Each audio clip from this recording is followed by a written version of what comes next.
Meus irmãos, minhas irmãs, nesse processo de transformação pela qual estamos passando, mais uma vez vamos nos abeirar da água pura do Evangelho de nosso Senhor Jesus Cristo, que sacia a nossa sede e que nos alimenta a alma, para continuar nos manter equilibrados nesse processo de transformações necessárias. E hoje rogo a Ele, ao Mestre querido, que me ajude a colocar as interpretações devidas do seu Evangelho e que esse alimento seja para cada um de nós aquela esperança que chega como se fosse uma brisa suave a nos envolver. Esse envolvimento nos faz então verificar que não estamos só e que há alguém que cuida de nós. Assim, vamos verificar que Jesus subiu a 3 montes muito significativos. Ele subiu ao monte do autoconhecimento, que é o monte das bem-aventuranças. Ele subiu ao monte da imortalidade, que é o monte Tabor, e por fim subiu ao monte da redenção ou das transformações, que é o Monte Calvário. Todos eles, o Mestre amado nos pontuou algo extremamente significativo, como uma forma de aquisição de valores que nos permita caminhar nesta vida diante de qualquer situação sem perder o equilíbrio. E hoje nós vamos subir ao monte do autoconhecimento,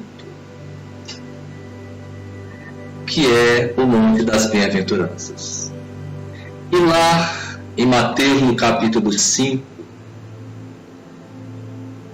o canto do Mestre querido se fez e se faz para que nós pudéssemos acertar melhor os nossos desejos, nossos propósitos com relação ao significado de verdadeiramente o que significa viver bem ou viver com qualidade.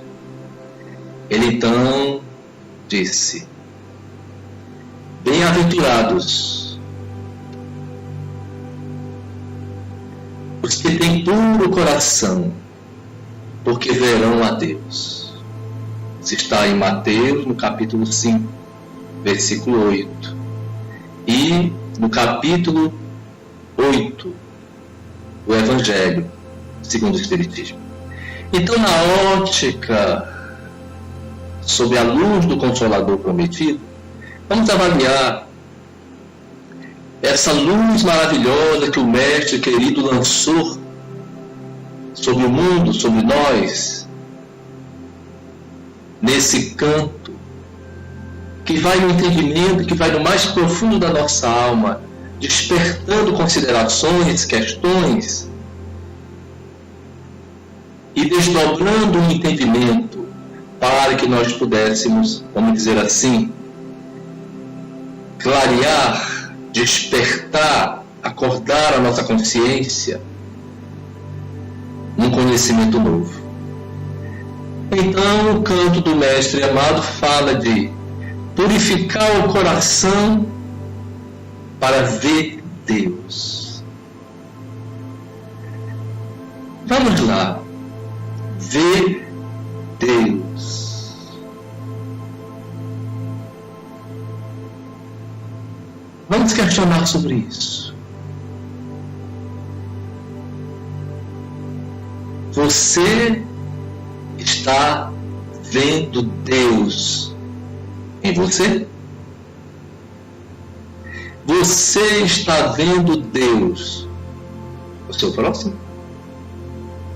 Você está vendo Deus nessa quarentena nos seus familiares?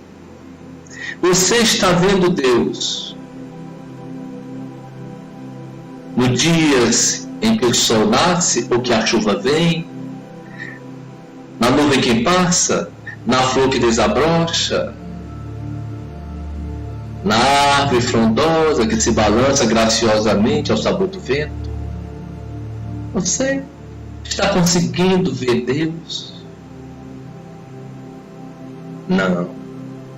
Ou sim. Pois bem. E o momento é muito propício, porque Deus nos tirou do automatismo de cada dia, nos colocou nos seus braços por um tempo, para que pudéssemos enxergar essas verdades maravilhosas que muitas vezes nós não enxergamos pelo processo de disputa que está o mundo. Então, a pergunta é: como é que eu então me vejo Deus em mim? Como é que eu vejo Deus no meu próximo? Como é que eu vejo Deus nos meus familiares, até aquele que não me entende? Então ele diz que é preciso purificar o coração. E como é que eu purifico o meu coração? Vamos lá. Vamos buscar o elemento mais simples da natureza. A água, que está em tudo. Como é que eu purifico a água? Como eu purifico a água? Vou deixar essa pergunta aí. Gostaria só de fazer-me entender que quando eu falo em coração, eu estou falando em sentimentos. Jesus usa o símbolo do coração para o sentimento. A criatura que está evoluindo dos instintos, das sensações, para o sentimento. O sentimento está onde em mim? Está no meu pensamento. Então a questão seria: como é que eu purifico o meu pensamento? Ora, eu purifico a água quando eu elevo a temperatura da água. Se eu elevar a temperatura da água a determinado grau, eu mato as impurezas, eu purifico a água. E como é então que eu purifico o meu pensamento? Da mesma maneira.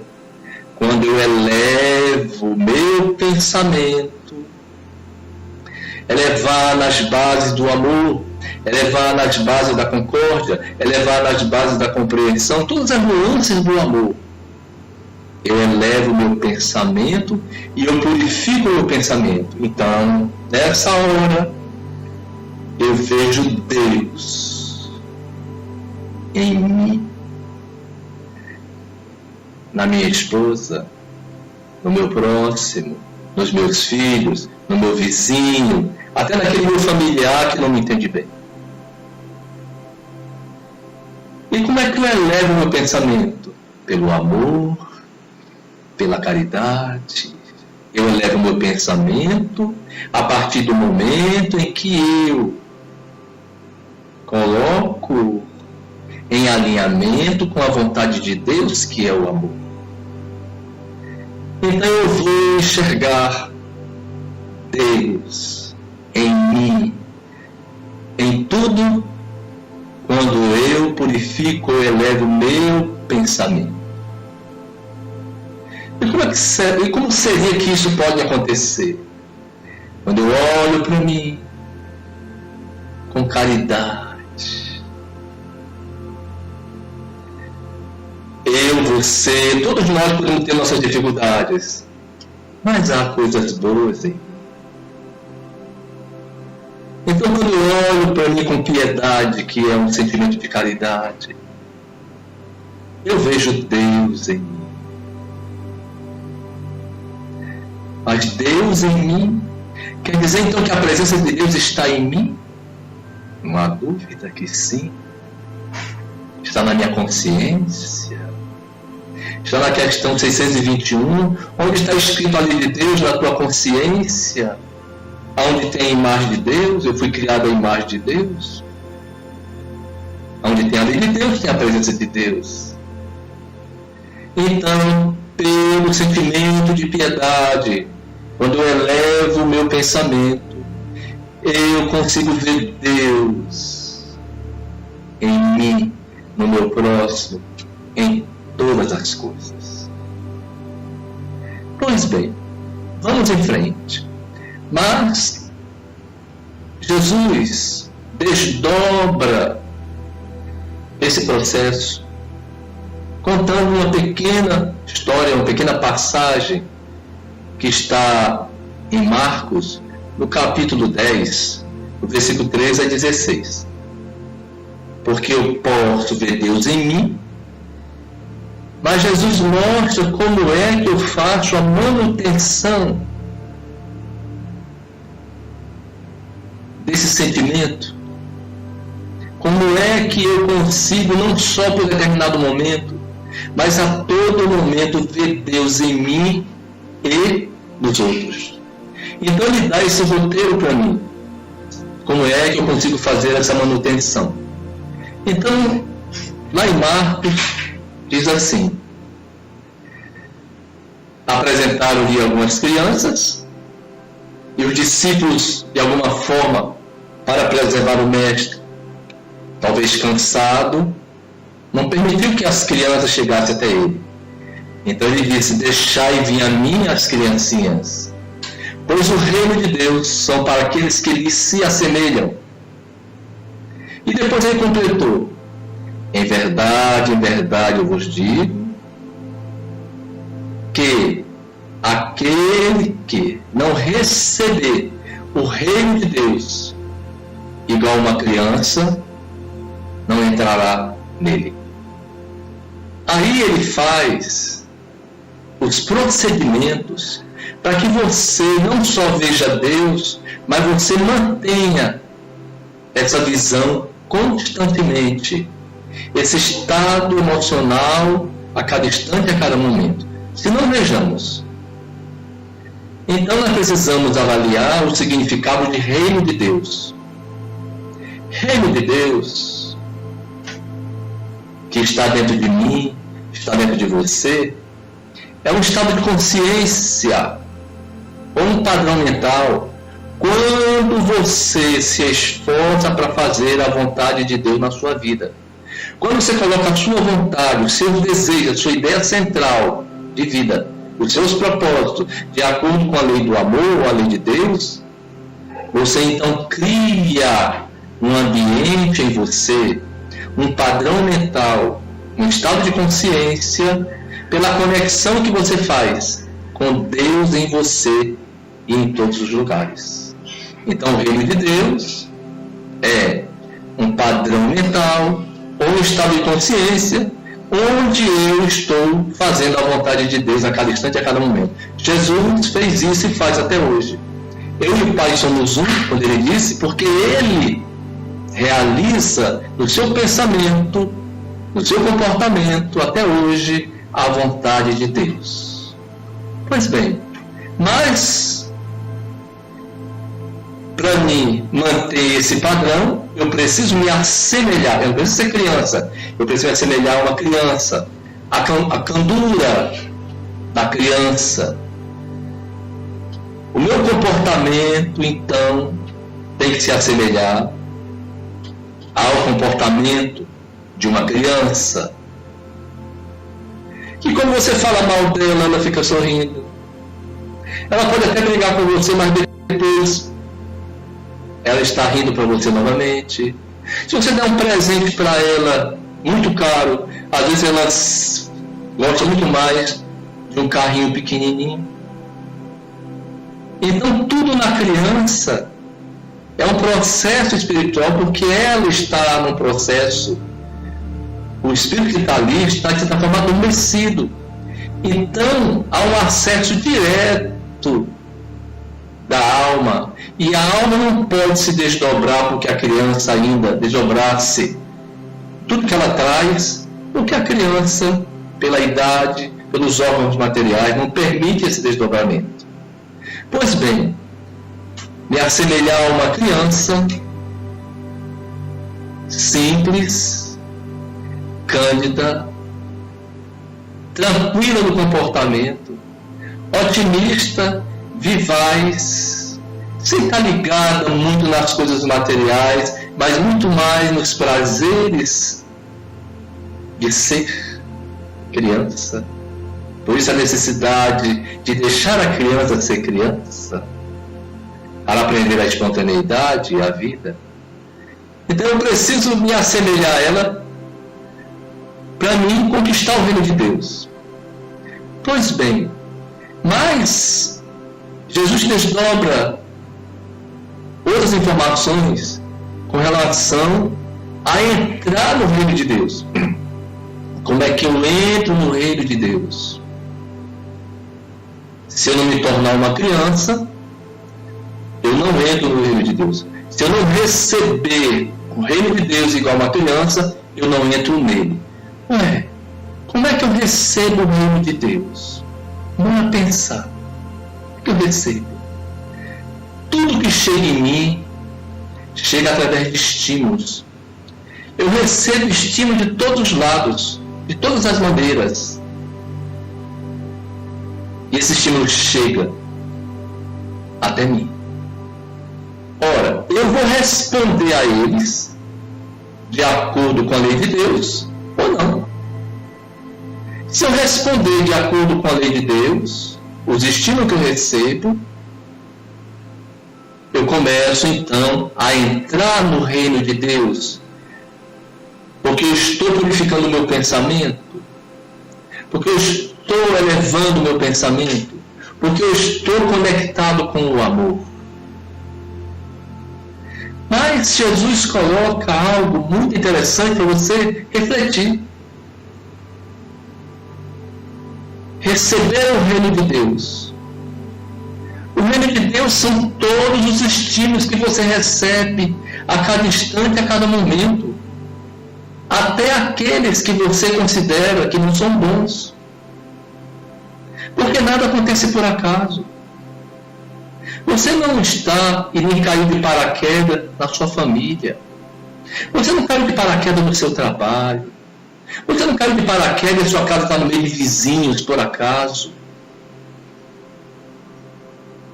Tudo vem de Deus. A questão é que você não sabe perceber os sinais de Deus. Porque tudo que é estímulo que vem até você, até aqueles que não são bons, tem como objetivo fazer você se auto-iluminar.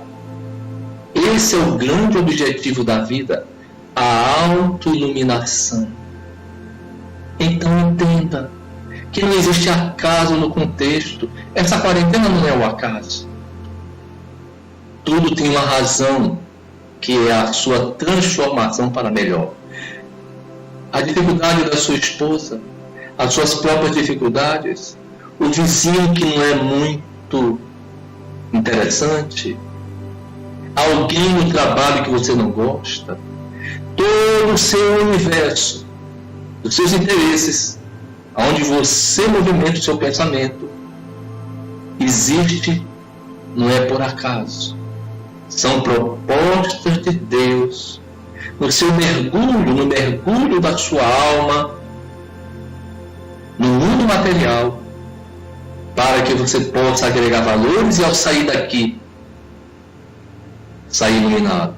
Você não é um pássaro da terra, preso à terra. Você é um pássaro do céu.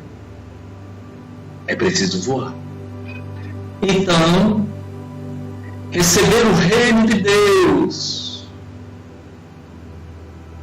para adentrar nele, porque uma coisa é eu purificar meu pensamento e ver Deus, mas eu preciso adentrar. Quando se fala em adentrar, Jesus coloca aquilo que todos nós buscamos, a felicidade. A manutenção da felicidade está num padrão mental voltado para a caridade.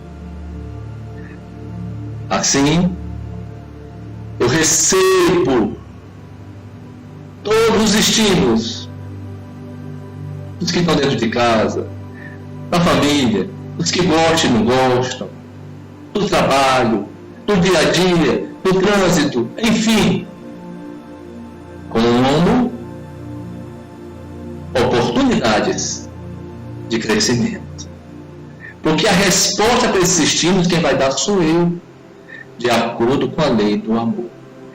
É nessa condição que eu entro no reino de Deus. Agora não é só rapidamente ver Deus. Eu estou dentro do reino de Deus, porque eu estou construindo a mim mesmo, a partir dos estímulos que eu recebo e dando respostas adequadas para ele, de acordo com a lei de Deus, eu construo então a minha felicidade. Por isso, o benfeitor Emmanuel é muito claro nesse processo.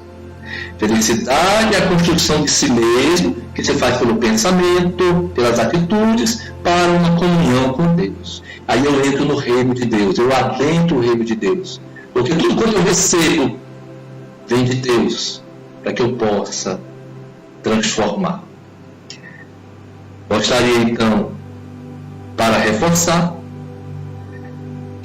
a colocação que está no livro Voltei, do nosso Chico. Ele diz assim: a autoiluminação, ela acontece a partir do momento em que eu sei processar as observações amargas que me fazem. Por isso que nós possamos então aprender a ver Deus e entrar no reino de Deus nessa quarentena. Que Jesus nos abençoe.